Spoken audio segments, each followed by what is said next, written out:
What about exercise? This one kills me because I think exercise is absolutely the best thing that we can do for our mental and physical health.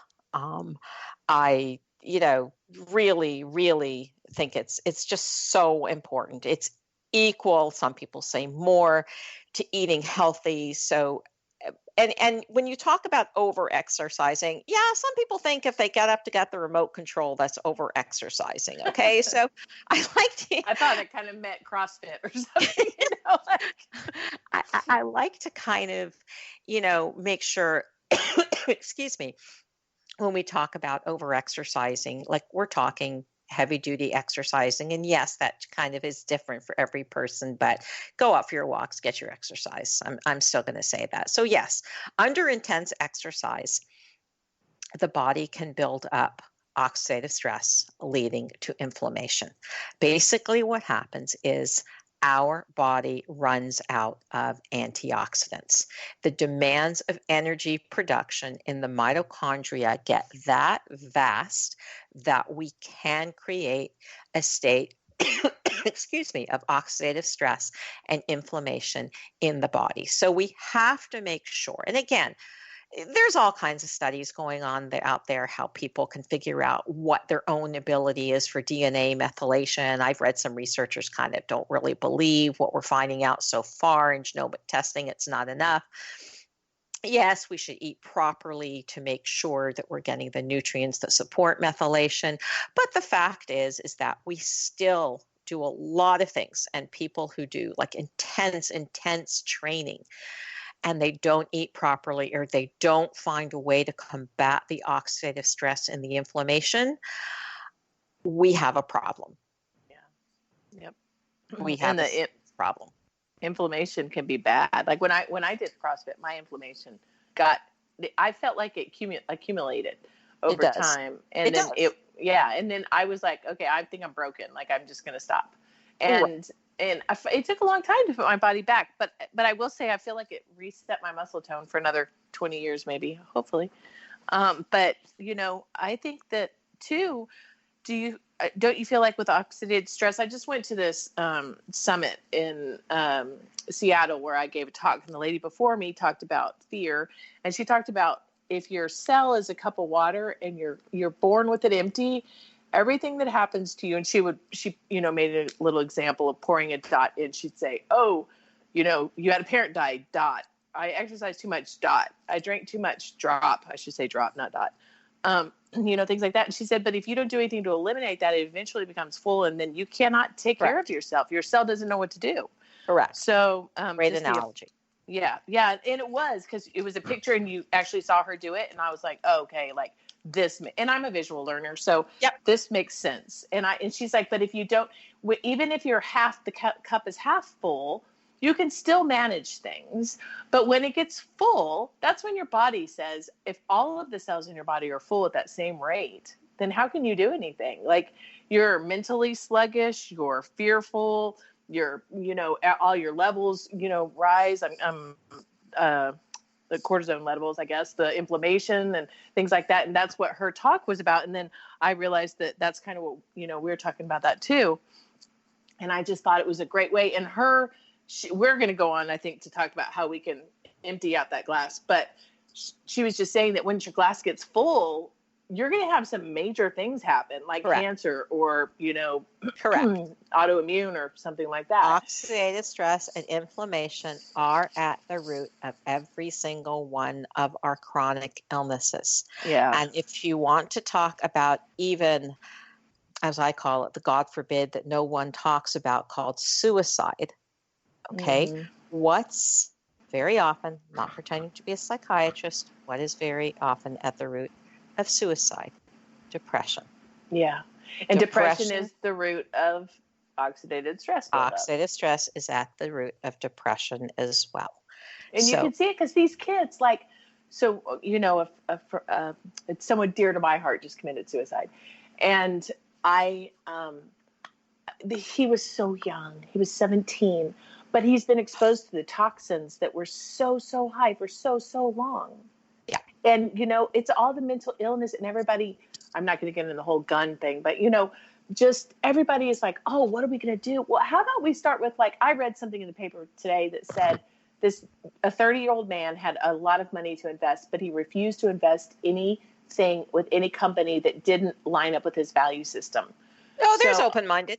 Yeah.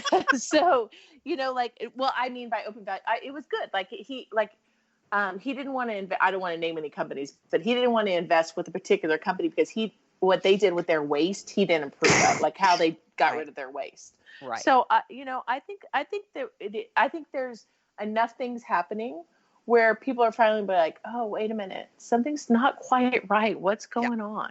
Yeah. So so we've established that, oxidative stress is really something to be contended with, and it's something that can alter and take away your life. How do we fix that? Okay.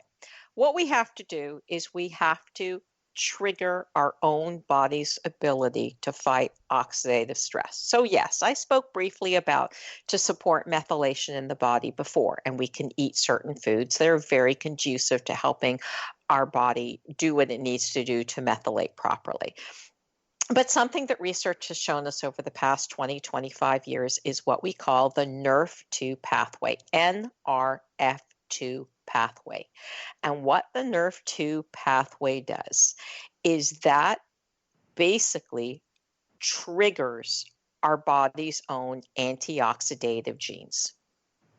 And again, the NRF2 pathway gets sluggish as we get older. It's unfortunately a normal thing that happens. Okay, so what we want to do is we want to trigger our body's ability to fight oxidative stress on its own, because very simply put, we're told to eat a rainbow, different colored fruits and vegetables, which are really good for supplying the body with oxidative stress. But that basically has a 1-to-1 ratio in terms of fighting oxidative stress. However, a minute ago, you said that your fruits and vegetables give you oxidative stress. I think what you meant was give us antioxidants. Yes.